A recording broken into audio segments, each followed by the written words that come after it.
Chers frères et sœurs, il n'est pas inutile de rappeler, à l'heure du Covid-19, que nous formons un seul corps en Christ, comme l'écrit l'apôtre Paul. Mais lisons pour débuter cette méditation quelques extraits du psaume 88. Seigneur, mon Dieu et mon salut, dans cette nuit où je crie en ta présence, que ma prière parvienne jusqu'à toi, ouvre l'oreille à ma plainte. Car mon âme est rassasiée de malheur, ma vie est au bord de l'abîme. Tu éloignes de moi mes amis, tu m'as rendu abominable pour eux. Enfermé, je n'ai pas d'issue.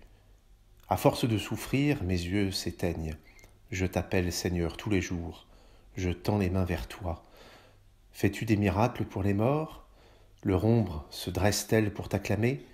Qui parlera de ton amour dans la tombe, de ta fidélité au royaume de la mort? Connaît-on dans les ténèbres tes miracles et ta justice au pays de l'oubli? Moi, je crie vers toi, Seigneur. Dès le matin, ma prière te cherche. Pourquoi me rejeter, Seigneur? Pourquoi me cacher ta face? Tu éloignes de moi amis et familiers. Ma compagne, c'est la ténèbre. Tu éloignes de moi amis et familiers. Comme ces mots résonnent durement, cruellement à nos oreilles, comme ils rendent un son familier, glacial, sinistre. Certes, nous ne pensons pas que l'épreuve que traverse aujourd'hui la France et le monde, Dieu en est à l'origine, ni qu'il ne nous l'inflige pour prix de nos péchés et d'on ne sait quelles défaillances et fautes diverses. Le temps n'est plus, Dieu merci, si l'on peut dire, où l'on voyait dans les grandes épidémies, dans les fléaux et catastrophes naturelles, la main de Dieu, la colère de Dieu, la justice de Dieu.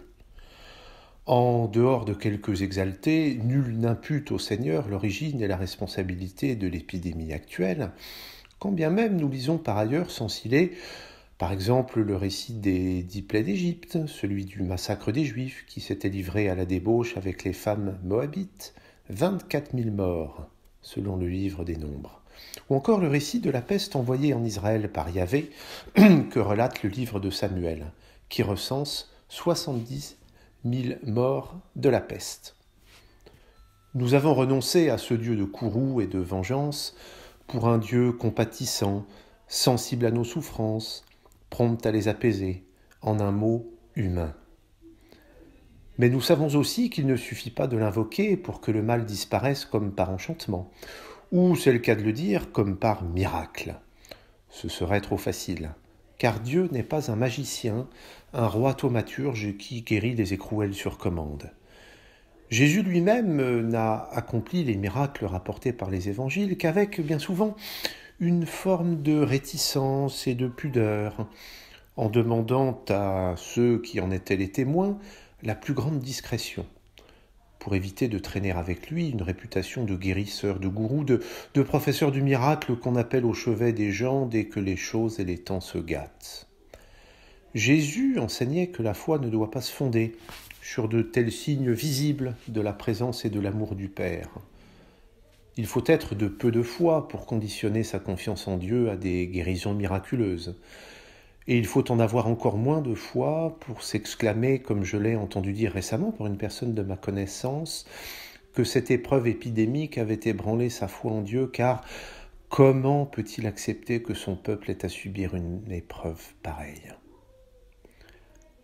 Comme dans le psaume 87, nous pouvons avoir l'impression qu'il n'ouvre pas l'oreille à notre plainte. La réponse est rude mais salutaire. Aide-toi et le ciel t'aidera. Tout est dit dans cette injonction aux accents d'une contemporanéité troublante. Si les mots terribles du psaume 87 nous parlent, ce n'est pas seulement parce que les angoisses des hommes et des femmes de jadis sont aussi les nôtres. Peur de la souffrance et de la mort, peur de l'abandon, peur de la solitude, de la relégation, de l'incompréhension, de l'oubli. Toutes ces angoisses perdurent par-delà les siècles et les générations, malgré les progrès de la médecine, les avancées de la protection sociale et les heureuses initiatives de ce qu'on nomme d'une expression fort significative, l'État-providence. Ces mots du psaume 87 résonnent aussi très fort à nos oreilles et à nos cœurs parce qu'ils mettent en évidence le fait que nous sommes au plus haut point des êtres sociaux. Seuls, livrés à nos seules forces, à nos seules lumières individuelles, nous ne sommes rien ou pas grand-chose. Nous existons avec les autres, parmi d'autres hommes et femmes. Nous nous construisons grâce aux autres, dans un entrelac subtil, dense, évolutif de liens, de relations sociales, de rapports amicaux, familiaux, professionnels. Et en être privé, malgré nous, indépendamment de notre volonté, représente une amputation souvent très douloureuse. C'est presque une perte d'humanité. L'homme n'est pas fait pour être seul, rappelle la Bible. C'est un être de lien avec ses semblables et avec Dieu. Et comment être en lien avec Dieu sans en passer à un moment ou un autre par ses semblables ? Même si nous autres protestants rejetons la pensée d'une intercession nécessaire entre Dieu et l'individu, il n'en reste pas moins que chacun d'entre nous a besoin des autres pour accéder à Dieu, a besoin d'éclaireurs, de moniteurs, d'éducateurs, de pasteurs, et aussi d'une communauté d'église dont nous mesurons à l'heure actuelle toute l'importance. Sola scriptura, aimons-nous à dire, l'écriture seule. Mais cela ne veut pas dire qu'il faut être seul pour bien lire l'écriture. Elle parle au cœur et à l'âme de chaque individu, mais elle a vocation à être partagée, à être communiquée au plus grand nombre, et non pas à rester dans le secret de l'isoloir des consciences, mais à vivre et à briller dans la communion d'une communauté humaine. La contagion est une infection de notre réseau de relations, écrit très justement le romancier italien Paolo Giordano au sujet de la crise du coronavirus qui frappe si durement son pays. La contagion met à rude épreuve notre sociabilité en nous privant de ces choses si simples, serrer la main d'un ami, embrasser ses proches, aller voir un client, passer chez un collègue après le travail, rendre visite à ses vieux parents, etc. Cette crise nous montre à quel point le lien avec les autres est naturel, essentiel, vital. Car, je le répète, nous sommes des animaux sociaux. Nous sommes aussi des animaux spirituels. Et là encore, et plus que jamais, nous avons besoin des autres. Pour rire et pleurer, secourir et être secourus, pour lire la Bible, que nous ne pourrions pas tenir en main si d'autres ne l'avaient écrite, et d'autres encore éditée, imprimée, annotée, commentée, pour parler de Dieu et parler à Dieu.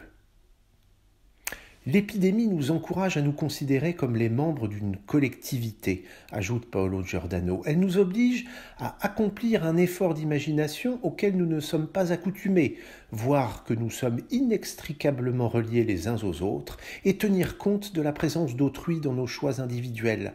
Dans la contagion, nous sommes un organisme unique. Dans la contagion, nous redevenons une communauté. Bref, cette épidémie nous dit à quel point nous sommes unis et dépendants les uns des autres. En d'autres termes, à quel point nous sommes un en Christ. Comme le souligne Paul dans la lettre aux Romains, nous formons ensemble un seul corps par notre union avec Christ, et nous sommes tous, et chacun pour sa part, membres les uns des autres. Comment mieux exprimer la communauté de destin et le devoir de solidarité et d'assistance mutuelle à l'heure du coronavirus. Seigneur, viens nous en aide et aide-nous à nous aider les uns les autres. Amen.